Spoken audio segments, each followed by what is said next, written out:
Why do you always carry everything alone? That's what she asked me yesterday. Not loudly, not accusingly, not even in anger. She said it softly, almost like she wasn't sure if she should say it at all, but I've been hearing it on repeat ever since. We were sitting in silence before she asked. One of those quiet moments where nothing is wrong, but nothing is fully spoken either. I had just finished telling her about my day, the meetings, the pressure, the decisions, the way I handled everything. I spoke like I always do, structured, controlled, calm. And she looked at me in a way that felt different, not impressed, not confused, concerned. Then she asked it. Why do you always carry everything alone? I didn't answer right away, because I realized I didn't have one, at least not one I'd ever said out loud. It's strange how a simple comment can shake something loose inside you. It wasn't dramatic. It wasn't a confrontation, but it felt like she had gently opened a door I didn't even know was closed. I've always believed that being dependable meant being self-contained, that strength meant silence, that responsibility meant absorbing pressure without transferring it. If something goes wrong, handle it. If stress builds, manage it. If doubt creeps in, control it. That's how I've operated for years, and I never thought of it as isolation. I thought of it as discipline, but the way she said it made me question whether discipline had slowly turned into distance. I replayed the moment later that night. The way she didn't say it as criticism, the way her voice wasn't sharp, the way it almost sounded like she wanted to be included, not blamed. And that's what stayed with me. Maybe she wasn't pointing out my independence. Maybe she was pointing out my exclusion. There's a difference. I've built a life around resilience, around pushing forward without needing constant reassurance, around not leaning too heavily on anyone because I didn't want to burden them. But what if what I've been calling strength is actually avoidance? What if carrying everything alone isn't noble? It's limiting. She didn't say you don't let me in. She didn't say you're distant. She just asked a question, and somehow that question exposed something deeper than a direct accusation ever could. I realize that when she tells me about her stress, her fears, her uncertainties, I lean in, I listen, I offer support. But when it's my turn, I summarize, I compress, I filter, I give her the edited version of my internal world, not the raw one.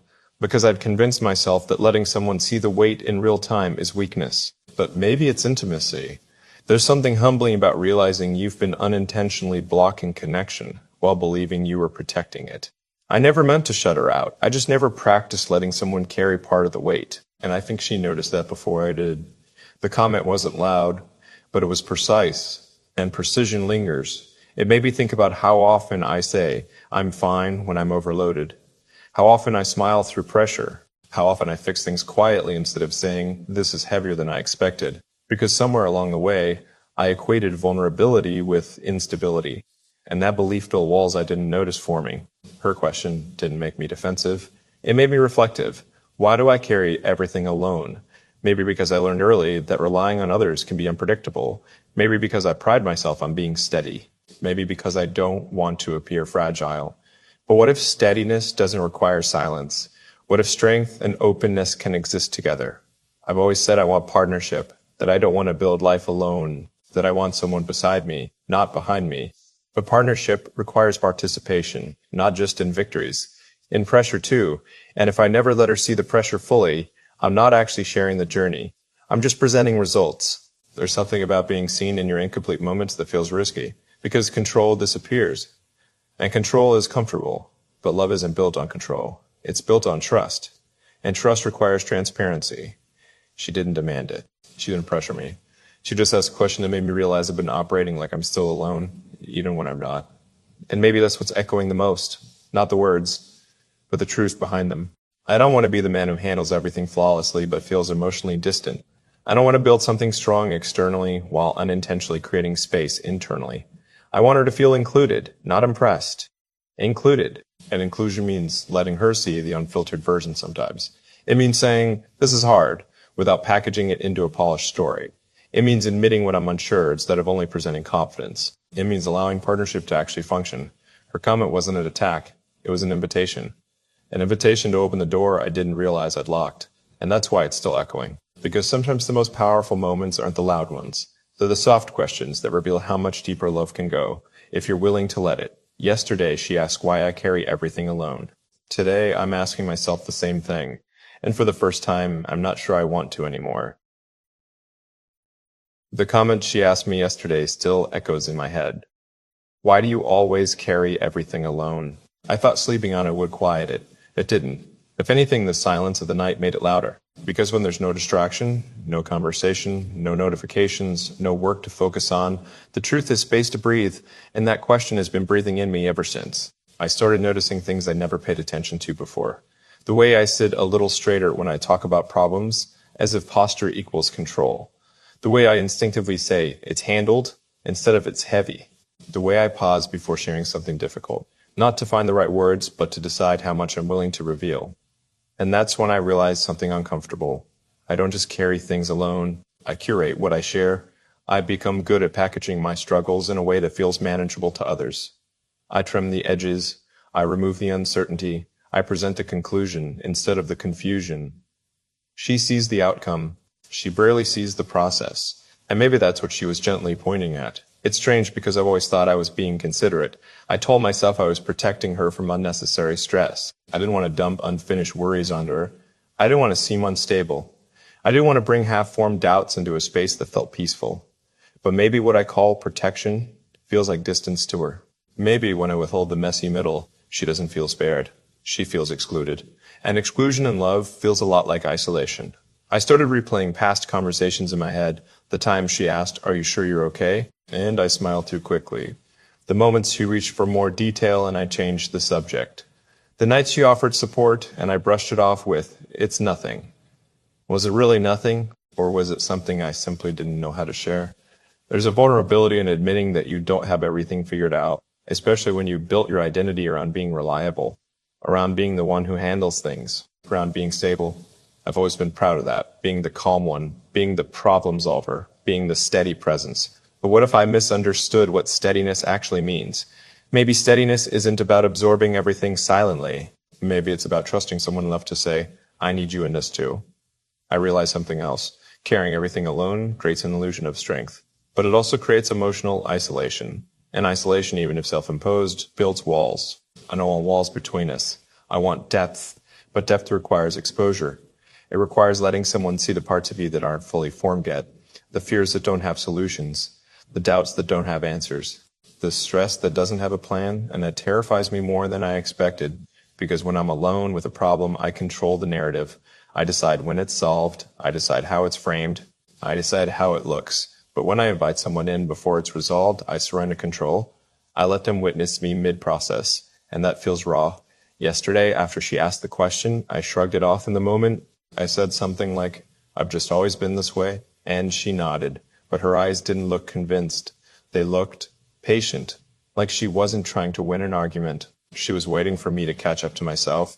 That patience hit me harder than frustration would have, because patience means she sees something in me worth waiting for, worth understanding, worth inviting deeper. And I don't want to waste that invitation.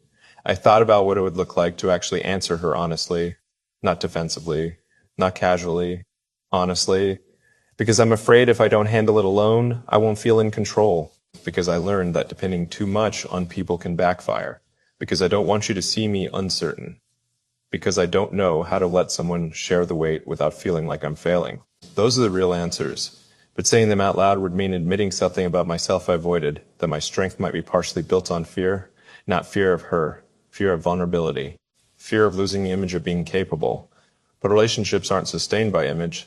They're sustained by authenticity, and authenticity isn't curated. It's messy, it's incomplete, it's real. The more I think about it, the more I realize her question wasn't just about stress. It was about connection. When someone loves you, they don't just want the polished version of your life. They want access. They want involvement. They want to feel like they're standing beside you, not observing from a distance. Maybe when I carry everything alone, she feels like she's watching me live instead of living with me. And that thought unsettles me because I don't want her feeling like a spectator. I want her feeling like a partner. But partnership requires shared weight, not just shared joy. I've been so focused on not being a burden that I forgot something important. Letting someone help isn't burdening them. It's trusting them. And trust deepens intimacy. I've asked her to trust me countless times. To trust my intentions. To trust my consistency. To trust my love. But have I shown her that I trust her with my vulnerabilities? Not fully. And that realization humbles me. Maybe that's why her comment still echoes, because it exposed an imbalance I didn't see. I've allowed her to lean on me, but I haven't leaned back. And relationships can't be one-directional. They need reciprocity. I don't want to wake up years from now realizing I built emotional distance by trying to be strong. I don't want her feeling like she has to guess what's happening inside me. I don't want to miss out on the kind of intimacy that only exists when you're brave enough to say, I don't have this fully figured out. So today, I'm thinking about what it would look like to respond differently next time. When she asks how I'm really doing, I won't rush to say fine. When something weighs on me, I won't wait until it's solved to mention it. When I feel uncertain, I won't hide it behind confidence. I won't dump everything all at once, but I will let her in gradually, intentionally, because carrying everything alone might feel safe, but safety without connection is loneliness disguised as control. And I don't want that anymore. Her question still echoes. But now it doesn't feel like criticism. It feels like clarity, like a mirror I didn't know I needed. Why do you always carry everything alone? Maybe I don't have to. Maybe I never did. And maybe the real strength is learning how to put something down and trust that someone else will help hold it. The comment she asked me yesterday still echoes in my head, not because it was loud, but because it was accurate. And accuracy, when it touches something you've never confronted, has a way of staying with you. I woke up this morning still thinking about it, still turning it over, still asking myself why something so simple unsettled me the way it did. Why do you always carry everything alone? I used to think independence was attractive, admirable, necessary. I built my identity around being self-sufficient, around solving before speaking, around processing internally before expressing externally. I thought that was maturity, but maybe it was just habit. There's something I'm starting to see now, something uncomfortable but honest. Carrying everything alone makes you feel in control, and control feels safe. When you don't let people see your internal weight, you don't have to worry about their reactions. You don't have to navigate their concern. You don't have to answer follow-up questions. You don't have to explain uncertainty. You simply handle it and move on. It's efficient. But efficiency is not intimacy. Intimacy is slow. It's messy. Intimacy is slow. It's messy. It involves conversations that don't have clean endings. And I think part of me has always preferred resolution over revelation. I like solving problems. I don't always like sitting inside them, especially with someone watching. But maybe that's the difference between being alone and being in partnership. Alone, you carry. In partnership, you share. And I'm realizing I've been operating in partnership like I'm still alone. That's not fair to her, because when she opens up, when she talks about her doubts, her stress, her confusion, she doesn't present it polished. She doesn't summarize it neatly. She trusts me with the raw version. And I respond with presence, with reassurance, with support. But when the roles reverse, I default to composure. I give her the stable version, the managed version, the don't worry about me version. And I can see now how that creates imbalance. It subtly positions me as the constant pillar, but never the human one. She didn't ask the question to criticize me. She asked because she felt it. She felt the wall, even if I thought it was invisible. That's what keeps replaying in my mind. Not her tone, not her expression, but the fact that she noticed. You can't fake intimacy long term. Even small emotional gaps are felt over time. And I don't want to be the reason there's a gap. I started thinking about where this pattern began. Maybe it was learned early, when expressing too much felt unnecessary, when solving things alone felt efficient, when vulnerability wasn't modeled as strength, but as fragility. Maybe somewhere along the way I internalized the idea that if I could handle something myself, I should. But just because you can handle something alone doesn't mean you're meant to. That realization shifts everything. Because now I'm asking myself a deeper question. What am I protecting by carrying everything alone? Am I protecting her from stress, or am I protecting myself from exposure? If I'm honest, it's the second one, where you let someone see your unfiltered thoughts. The doubts that haven't been resolved, the fears that don't have logic yet, you risk being seen differently. And I've always wanted to be seen as steady, reliable, strong, but strength without softness becomes distance. And distance quietly erodes connection. I don't want her loving a version of me that feels untouchable. I want her loving a version of me that feels real. There's a difference between being a safe space and being a sealed space. And I'm realizing I'm getting closer to sealed. I don't explode, I don't vent, I don't unload impulsively, but I also don't fully invite. An invitation is what builds depth. It's strange how a single question can open an entire internal dialogue. Yesterday I would have said I was fine. Today, I'm questioning whether fine has become my emotional armor. Maybe I don't carry everything alone because I want to. Maybe I carry everything alone because I don't know how not to. That's hard to admit, because it means there's growth required, and growth means stepping into discomfort intentionally. It means next time something weighs on me, I resist the urge to package it neatly. It means saying, I don't have a solution yet. It means letting silence exist between us while I explain something unfinished, and that's uncomfortable. But comfort has never built depth. I think about what would happen if I keep going the way I've been going. Years from now, would she still feel slightly outside my inner world? Would she still feel like she has to read between the lines? Would she eventually stop asking? That possibility unsettles me, because the moment someone stops asking is often the moment they stop trying to enter, and I don't want her to stop trying. I want her inside, fully. But that requires access, and access requires vulnerability. There's a part of me that fears once I start sharing more openly, I won't know where to stop, that I'll overwhelm her, that I'll lose the image of composure I've built. But maybe that image doesn't need protecting. Maybe it needs softening, because love doesn't need perfection. It needs honesty. She didn't ask for a breakdown. She didn't demand emotional exposure. She just noticed a pattern and invited me to examine it. That's what makes it powerful. It wasn't dramatic. It was observant. And being observed that clearly is both comforting and terrifying. Comforting because it means she's paying attention. Terrifying because it means she sees what I've been trying to minimize. I think the real reason her question echoes is because it aligns with something I already knew deep down. I've been tired. Not from work, not from responsibilities, from holding everything internally.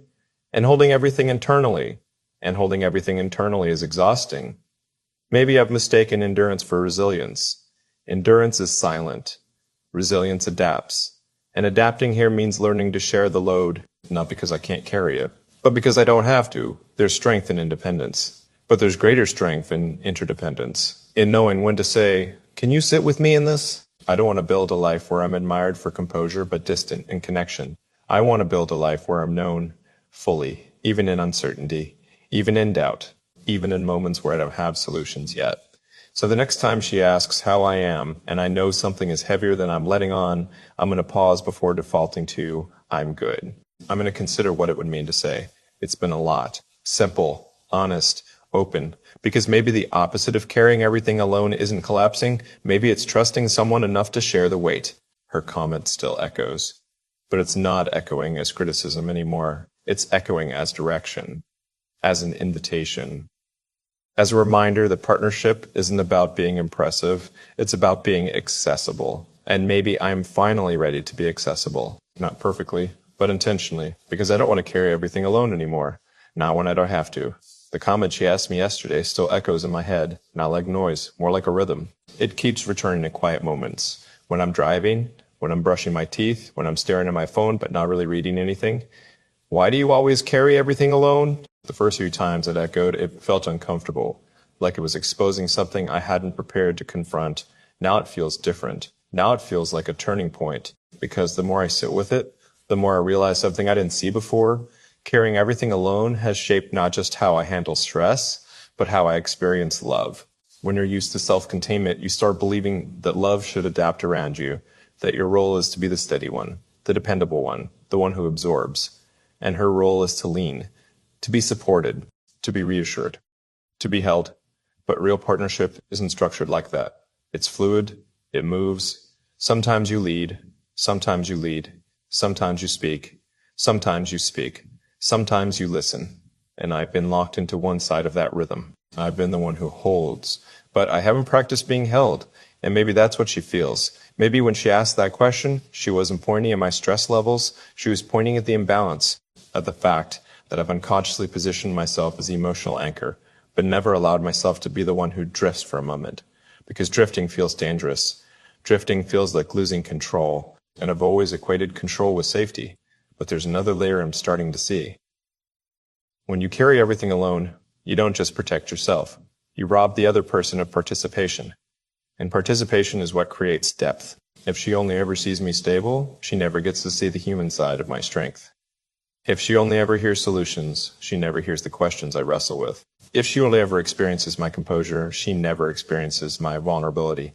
And vulnerability is where closeness lives. It's strange how long you can operate a certain way without realizing the cost. I've been proud of being self-sufficient, but self-sufficiency, when overextended, turns into emotional isolation. not because anyone pushed me away, because I never fully opened the door. I think about moments over the past few months where she tried gently, where she asked, "Are you sure that's not stressing you out?"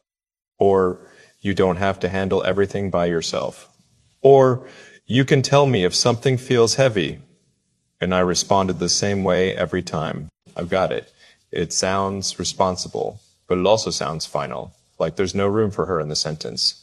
I realize something painful, but honest. When I say I've got it, what I really mean is, I'm not ready to let you see this part.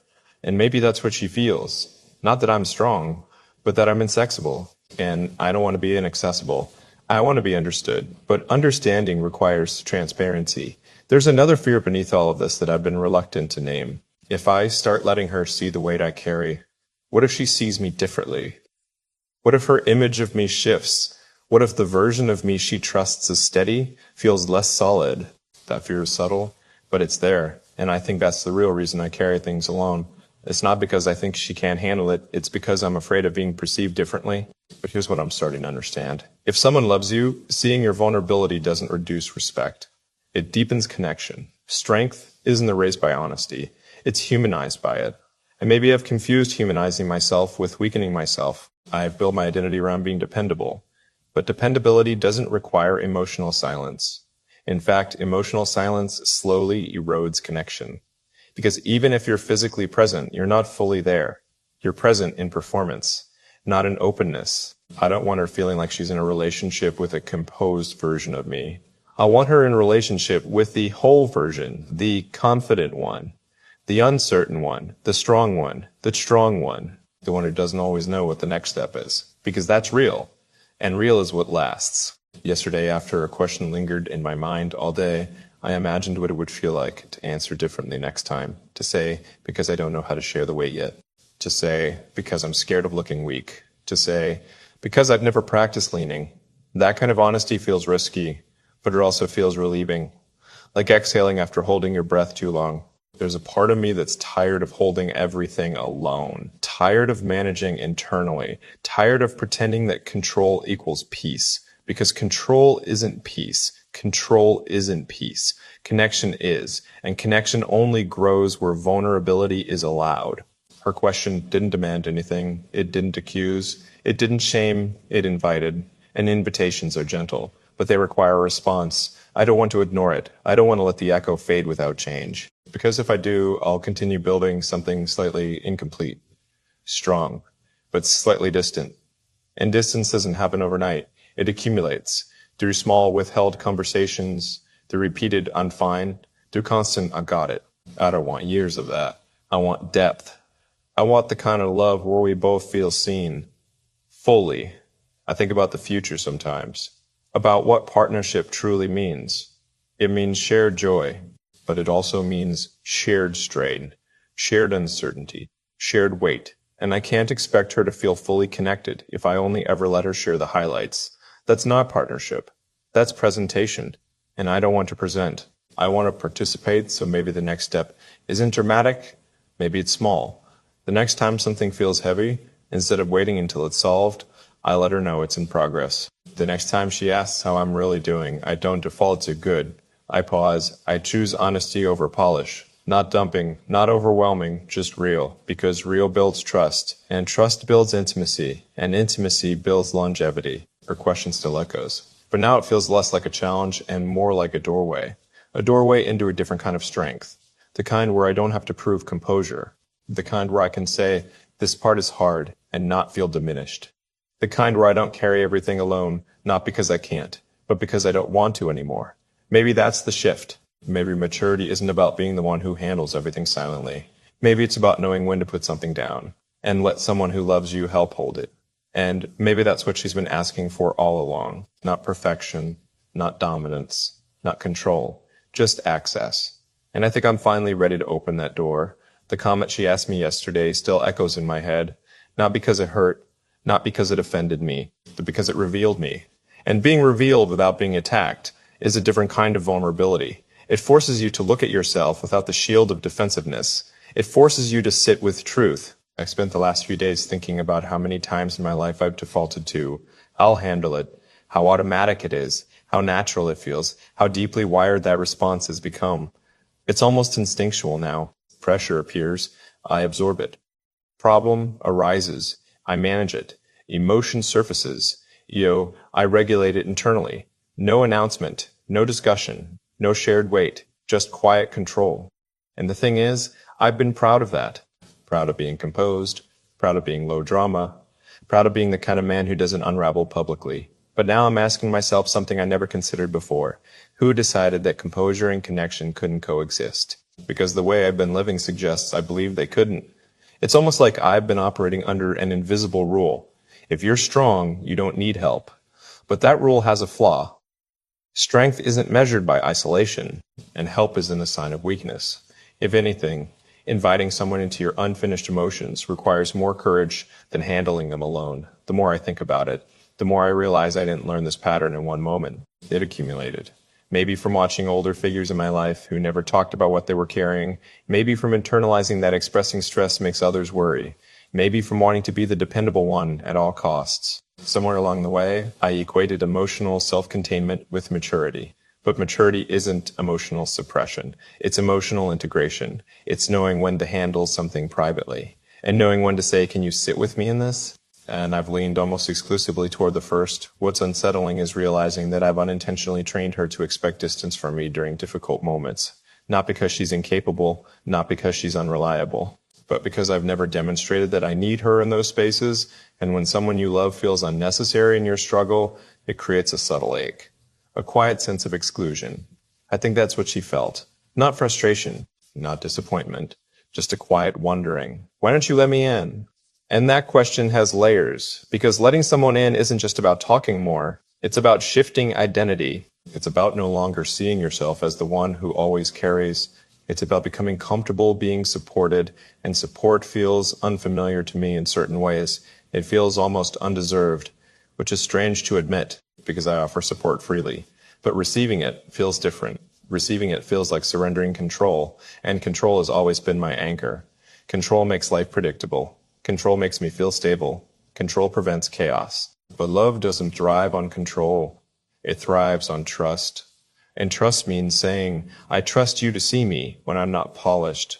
That's the part I'm still learning. Because being polished is easy for me. Being vulnerable is not. There's another uncomfortable truth I've been sitting with. Carrying everything alone has protected me from potential disappointment. If I don't rely on anyone emotionally, I can't be let down emotionally. If I solve things myself, I don't risk feeling unsupported. But that mindset is built on fear, not love.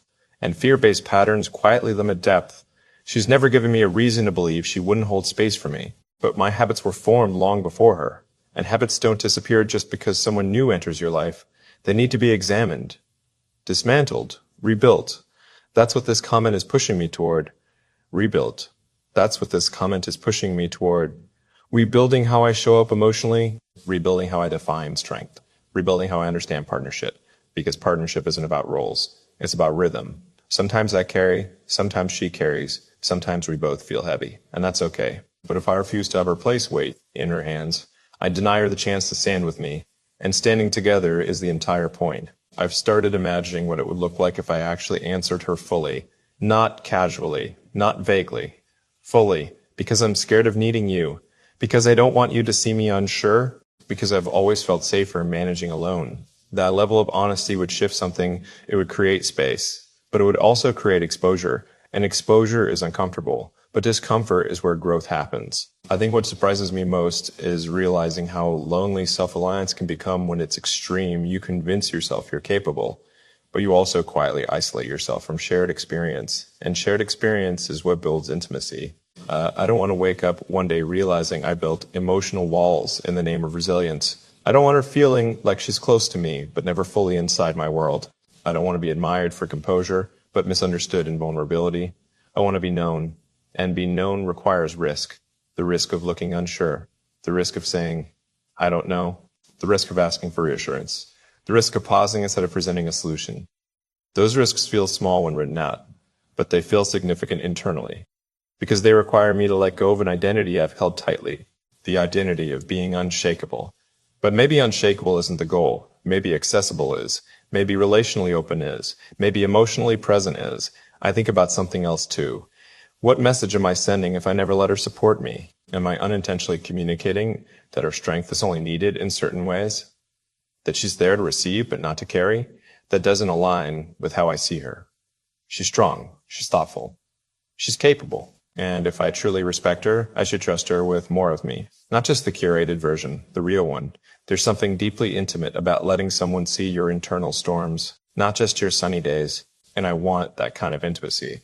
But wanting it isn't enough. I have to practice it. Slowly, deliberately. The next time something feels overwhelming, I won't immediately retreat inward. I won't default to silence. I'll test a new response. I'm still figuring this out. It's been weighing on me. I don't have clarity yet.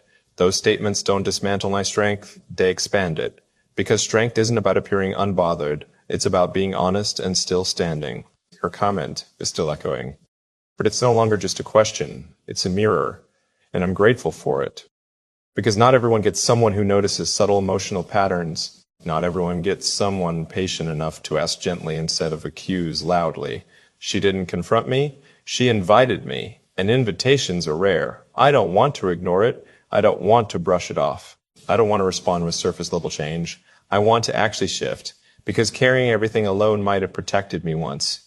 But now, it's limiting me. And I don't want limitation in something that has the potential to be deep. So yes, the comment she asked me yesterday still echoes in my head, but it doesn't feel heavy anymore. It feels clarifying. Like a soft knock on a door I didn't realize was closed. And this time, I'm not pretending I don't hear it. I'm reaching for the handle. The comment she asked me yesterday still echoes in my head. Not as noise, not as guilt, not even as discomfort anymore. It echoes as transformation, because something has shifted in me over these past days of sitting with it. What started as a quiet question has slowly become a doorway, and I finally stepped through it. I saw her again today. And for the first time since she asked it, I didn't rehearse a composed version of myself before walking into the room. I didn't mentally organize the highlights of my day. I didn't prepare a filtered summary of what I was handling. I just showed up. And that sounds simple. But for someone who has lived in self-containment for years, that's not small. We were sitting together again, almost the same way as the day she asked the question. Calm, unrushed, comfortable. She asked how my day was, and I paused. That pause felt longer than it actually was. In that pause, I felt the old instinct rise up. It was good, productive, all handled. But I didn't follow it. Instead, I said something I don't usually say. It was heavier than I expected. There was no dramatic reaction from her. No surprise. No concern flooding the room, just attention. Real attention. She shifted slightly closer. What made it heavy? She asked, not in interrogation, in care. And something inside me relaxed in a way I wasn't prepared for. I told her, not everything perfectly articulated. Not every detail structured neatly. I stumbled a bit. I admitted I didn't fully understand why certain things bothered me more than I should have. And she didn't fix it. She didn't solve it. She didn't turn it into advice. She just listened. And for the first time, I felt what it actually means to not carry something alone. It wasn't dramatic. It wasn't life-altering in a cinematic way, but it was different. Because I wasn't performing steadiness, I was allowing presence. And here's what surprised me most. She didn't see me as weaker. She saw me more. There was no shift in respect. No change in admiration. If anything, there was more closeness. And that closeness didn't come from strength. It came from honesty. I think I finally understand something now. Carrying everything alone wasn't about capability, it was about control. And control kept me feeling safe, but slightly separate. The moment I allowed her into the unfinished parts of my day, that separation softened. Not disappeared. Softened. And that's growth. I used to think vulnerability was something you revealed after solving everything. But vulnerability is actually sharing before the solution. It's saying, this is where I am, not just, this is what I resolved. And when I did that today, something in our dynamic felt more balanced. Because partnership isn't about one person always standing firm while the other leans. It's about taking turns leaning. I leaned today. And the world didn't collapse. My identity didn't shatter. My strength didn't disappear. It expanded. Because strength that includes vulnerability is stronger than strength that excludes it. I think about her question differently now. Why do you always carry everything alone? It wasn't criticism. It wasn't dissatisfaction. It was longing. Longing to participate. Longing to share. Longing to stand beside me not just in victories but in weight. And that kind of longing is love. She didn't want me to stop being strong. She wanted to be included in the strength, included in the process, included in the reality. There's something beautiful about being loved by someone who notices the things you didn't realize were creating distance, and instead of accusing you, they gently ask. She didn't demand change. She created awareness, and awareness is powerful, because once you see something clearly, you can't unsee it. I can't unsee the way I've defaulted to isolation in the name of resilience. I can't unsee the small emotional gaps that form when you always say, I got it, and I don't want to return to that pattern, not because it was destructive, but because it was incomplete. Love isn't meant to be impressive, it's meant to be intimate. And intimacy requires exposure. Not constant exposure, not dramatic vulnerability every day, but access. Access to the unpolished parts, access to the confusion, access to the weight before it's resolved. I don't want to be admired from a distance. I want to be known up close. And today, I took a step toward that. It felt awkward at first. It felt unfamiliar, but it also felt relieving, like setting something down that I've been holding longer than necessary. There's still growth ahead. I won't suddenly transform overnight into someone who shares every internal thought. But I'm more aware now, more intentional, more willing. And willingness changes everything. Because when you're willing, you start catching yourself. You notice when you're about to retreat. You notice when you're about to default to, I'm fine. And instead of following the old script, you write a new one. Today was the first draft of that new script, and it felt right. Not dramatic, not overwhelming, just honest. I think about what this means long term. It means we build something rooted in truth, not performance. It means she feels included in my real world, not just the polished updates. It means I experience support without shame. And maybe most importantly, it means I stop confusing isolation with strength. Because isolation feels powerful in the moment, but connection feels powerful in the long run. Her comment doesn't echo as a question anymore. It echoes as gratitude. Gratitude that she cared enough to ask. Gratitude that she was patient enough not to push. Gratitude that she saw something I was blind to. Sometimes love doesn't show up as grand gestures. Sometimes it shows up as a soft sentence that changes your internal narrative, and that sentence changed mine. I don't want to carry everything alone anymore. Not because I can't, but because I don't have to. And the moment you realize you don't have to carry everything alone, you stop proving strength. And you start building partnership.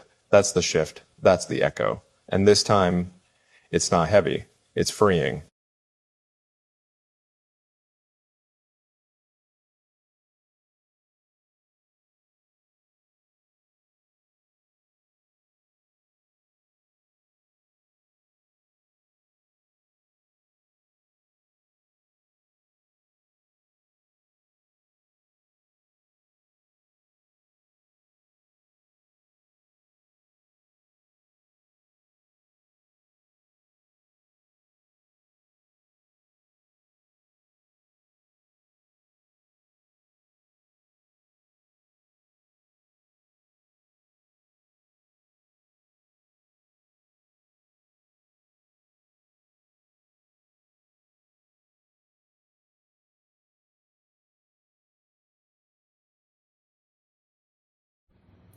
I felt like you were late to the chapter where I was ready, late to the version of me that had grown up, late to the dreams I was already building.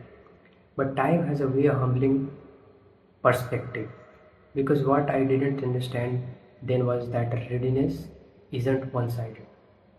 I might have ready for you, but maybe you aren't ready for me yet. Maybe you are still healing. Maybe you are still learning what you deserve. Maybe you are still growing into women who could stand beside the man I was becoming. And that changes everything. Because love isn't about who finishes their growth first, it's about alignment. If you had met me 5 years ago, you would not have met the same man.